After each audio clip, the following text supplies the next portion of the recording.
दोस्तों, आज हम पर्यावरण अध्ययन के शिक्षण में आकलन एवं मूल्यांकन को पढ़ेंगे। यह पर्यावरण अध्ययन शिक्षण शास्त्र का काफी इम्पोर्टेंट टॉपिक है। दक्षता परीक्षा के लिए, शिक्षक पात्रता परीक्षा के लिए यह काफी इम्पोर्टेंट होता है। आप हमारे YouTube चैनल टीचर अहमद को सब्सक्राइब करें। साथ ही साथ दक्षता परीक्षा कंप्लीट PDF नोट्स के लिए आप हमसे संपर्क करें। हमारा संपर्क सूत्र है 7631314948। इस नंबर पर आप कॉल भी कर सकते हैं, व्हाट्सएप भी। दक्षता परीक्षा के अतिरिक्त हम शिक्षक पात्रता परीक्षा और दूसरे सभी टीचिंग एग्जाम की कंप्लीट तैयारी कराते हैं। PDF notes, quiz, mock test उपलब्ध कराते हैं। तो दोस्तों, आइए वीडियो की शुरुआत करते हैं। दोस्तों, सबसे पहले हम जानेंगे कि आकलन क्या होता है, मूल्यांकन क्या होता है और यह पर्यावरण अध्ययन शिक्षण में किस प्रकार सहायक होता है। तो आइए हम जानते हैं एक एक करके। आकलन जो होता है पर्यावरण अध्ययन के सीखने सिखाने की प्रक्रिया का अभिन्न अंग है, यानी it is the main part of teaching and learning. सीखने सिखाने की प्रक्रिया का अभिन्न अंग होता है। आकलन से यह पता चलता है कि बच्चों ने कितना सीखा है, उन्हें किन क्षेत्रों में अधिक ध्यान देने की जरूरत है, किन कौशलों में सुधार की आवश्यकता है, किन कौशलों व क्षेत्रों में वे अच्छे हैं, आदि आदि। ये सबका पता हमें आकलन से ही चलता है। साथ ही साथ आकलन की मदद से शिक्षक जान सकते हैं कि उनका सिखाना कितना कारगर है, उन्हें प्रक्रिया में किस तरह के बदलाव की जरूरत है, आदि। वस्तुतः आकलन एक निरंतर चलने वाली प्रक्रिया है जो अनिवार्यतः प्रोत्साहन देने वाला होता चाहिए। आकलन के कुछ उद्देश्य होते हैं जो निम्नलिखित हैं। हमने जाना आकलन क्या है। आकलन का मतलब होता है कि बच्चे कितना सीखा है, बच्चे में क्या कमी है, बच्चे में क्या इम्प्रूवमेंट हुआ है, हमें क्या पढ़ाना है, कैसे पढ़ाना है। यह सब बातें हमें आकलन से पता चलता है। आइए जानते हैं आकलन के उद्देश्य। आकलन का पहला उद्देश्य है कि एक विशेष अवधि से बच्चे की प्रगति और उसमें आने वाले परिवर्तनों का पता चलता है। एक लिमिटेड पीरियड में हम जान सकते हैं कि बच्चे ने कितना इम्प्रूवमेंट किया। बार बार जो विद्यालय में परीक्षाएं ली जाती है, मूल्यांकन कराया जाता है और प्रोग्रेसिव रिपोर्ट कार्ड बच्चे को सौंपा जाता है, यानी इस पीरियड में बच्चे ने कितना सीखा, इसका पता चलता है आकलन से। इसका दूसरा उद्देश्य है बच्चे की व्यक्तिगत और विशेष जरूरतों की पहचान करना। जब हम जानेंगे कि बच्चे क्या सीखा है, कितना सीखा है, तब हम को ये पता लग जाएगा कि उसकी व्यक्तिगत और विशेष जरूरत क्या है। तीसरा उद्देश्य है सीखने सिखाने की स्थितियों की योजना बनाना। हम कमी को जान लेंगे तो हम योजना बनाएंगे कि अब इसे किस तरह सिखाया जाए कि इसकी यह कमी पूरी हो जाए, और सीखने सिखाने की योजना हम आसानी से बना पाएंगे। अगला है कक्षा में चल रही सीखने सिखाने की प्रक्रिया को बेहतर बनाना। कक्षा में जो सीखने सिखाने की प्रक्रिया चल रही है उसे हम और बेहतर बनाएंगे। अगला है बच्चों के सीखने और विकास में मदद करना और सुधार की संभावना खोजना, यानी बच्चों के सीखने में और उसके विकास में मदद मिलेगा और सुधार की हम संभावनाएं को खोज लेंगे। अगला उद्देश्य है आकलन का बच्चों की रुचि और जिज्ञासा के अनुसार सीखने सिखाने की प्रक्रिया का संचालन करना, यानी हम उसकी रुचि को पहचानेंगे, उसकी जिज्ञासा को जानेंगे और उसी के अनुरूप सीखने सिखाने की प्रक्रिया का संचालन करेंगे। नेक्स्ट है बच्चों के सीखने और विकास में मदद करना और सुधार की संभावनाएं खोजना। बच्चों के सीखने के साथ साथ उसके विकास में हम मदद करेंगे और सुधार की अपार संभावनाएं खोजेंगे। ये सभी सीखने के उद्देश्य हैं। ये सभी आकलन के उद्देश्य हैं। आइए हम जानते हैं शिक्षा का उद्देश्य। शिक्षा का उद्देश्य है बच्चे का समग्र रूप से शारीरिक, सामाजिक, भावात्मक और संज्ञानात्मक विकास।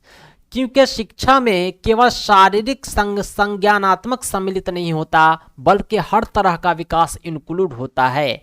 आपके शारीरिक विकास, फिजिकल डेवलपमेंट, सोशल डेवलपमेंट, भावात्मक विकास, मेंटल डेवलपमेंट, सब कुछ इंक्लूड होते हैं। इसीलिए आवश्यक है कि बच्चे के सीखने सिखाने के संपूर्ण पहलुओं का आकलन एवं मूल्यांकन किया जाना चाहिए।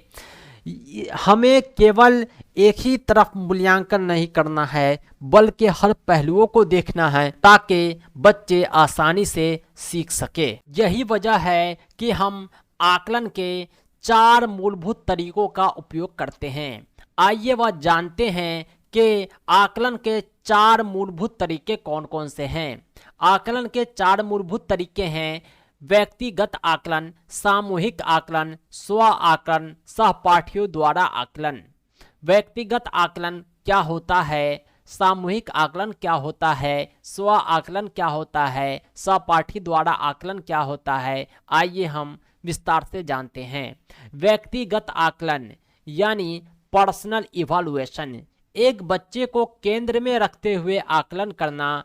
जब वह कोई गतिविधि या कार्य कर रहा हो उसे पूर्ण करता हो, यह व्यक्तिगत आकलन हुआ। हम बच्चे के बारे में जानेंगे कि वह बच्चा इस गतिविधि को, इस काम को किस तरह पूरा किया, कैसे पूरा किया, क्या कमी रह गई, कौन सा एक्स्ट्रा ऑर्डिनरी इन्होंने वर्क किया, यह सब आकलन व्यक्तिगत आकलन कहलाता है। सामूहिक आकलन में आता है किसी कार्य को पूर्ण करने के उद्देश्य से बच्चों द्वारा सामूहिक रूप से कार्य करते समय सीखने और प्रगति का मूल्यांकन। बच्चे ग्रुप में कार्य कर रहे हैं, समूह में काम कर रहे हैं, उस समय सीखने का और प्रगति का हम मूल्यांकन करते हैं, यह सामूहिक आकलन है। तीसरा है स्व आकलन, बच्चे द्वारा स्वयं के सीखने तथा ज्ञान कौशल प्रक्रियाओं रुचि व्यवहार आदि में प्रगति के स्व आकलन से संबंधित है। स्व का मतलब होता है खुद, बच्चे अपना आकलन खुद भी करते हैं। उसके ज्ञान में कितना इजाफा हुआ है, उसके कौशल में कितनी वृद्धि हुई है, उसके रुचि व्यवहार में कितनी प्रगति हुई है, यह सब आकलन बच्चे खुद भी कर सकते हैं। परीक्षा के समय भी बच्चे आकलन करते हैं, उसकी कितनी तैयारी कंप्लीट हुई, कितनी बाकी है, यह सब आकलन स्व आकलन कहलाता है। चौथा है सहपाठियों द्वारा आकलन, एक बच्चे दूसरे बच्चे द्वारा आकलन करते हैं। कक्षा के एक बच्चे अपने सहपाठियों से आकलन करते हैं कि मैं उससे किस तरह बेहतर हूँ, कौन चीज़ हमने सीख लिया और उसको सीखना बाकी है, यह सब आकलन सहपाठी द्वारा आकलन कहलाता है। दोस्तों, हम आकलन के 4 मूलभूत तरीके जान गए हैं। सामान्यतः विद्यालय में अध्यापकों द्वारा तैयार किए गए उपकरण तकनीकों के इस्तेमाल का ही प्रचलन है। इसमें पेपर, पेंसिल, टेस्ट, क्रियाकलाप, लिखित और मौखिक परीक्षाएं, तस्वीर आधारित सवाल, कृत्रिम क्रियाकलाप, विद्यार्थियों के साथ वार्तालाप, संवाद आदि शामिल है। कहने का मतलब यह है कि अध्यापकों द्वारा जो विद्यालय में आकलन किया जाता है उसमें ये सभी सामग्री इंक्लूड हैं।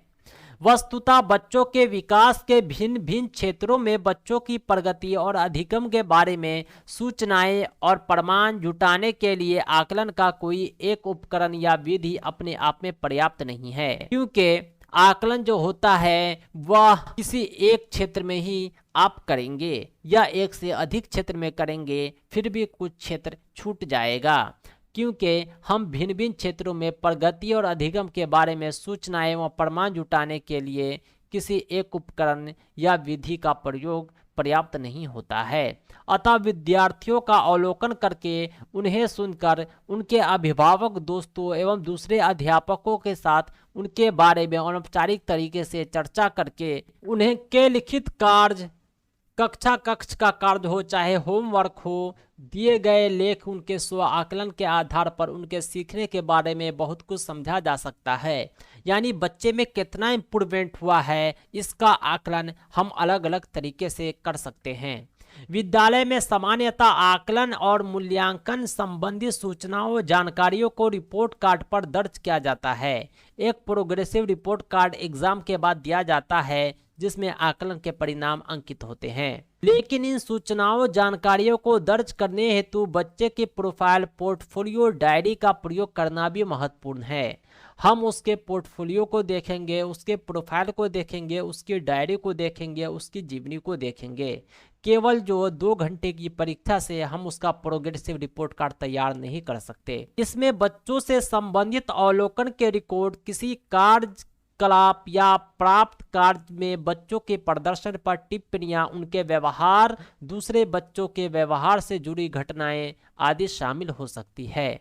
यानी बच्चों के व्यवहार को भी हम गौर करेंगे, दूसरे बच्चों के साथ उसका क्या व्यवहार है उस पर भी गौर करेंगे, अलग अलग घटनाओं की हम चर्चा करेंगे। आकलन और मूल्यांकन की प्रक्रिया में सभी सूचनाओं जानकारियों के निरंतर विश्लेषण के बाद ही हम सीखने तथा प्रगति के बारे में निष्कर्ष निकाल सकते हैं।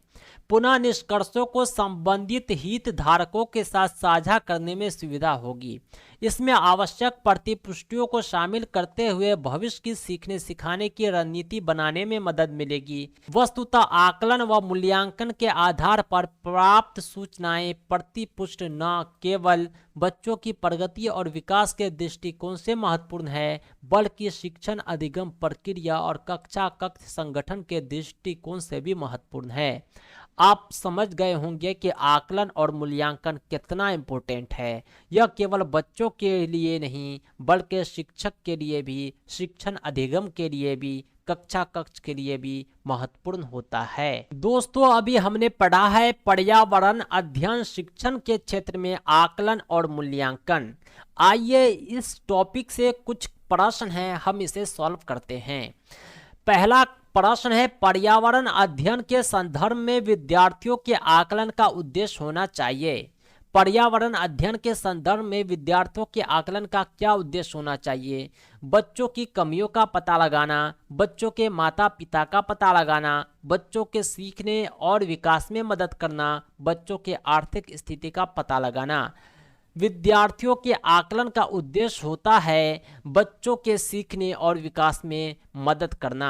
नेक्स्ट क्वेश्चन है, सतत एवं व्यापक मूल्यांकन का उद्देश्य है। सतत और व्यापक मूल्यांकन का क्या उद्देश्य है? बच्चों के सीखने की प्रक्रिया को समझकर उपयुक्त शिक्षण अधिगम प्रक्रिया अपनाना, अगली कक्षा में प्रोन्नति करना, बच्चों की गलतियों का पता लगाना, बच्चों को पास फेल करना।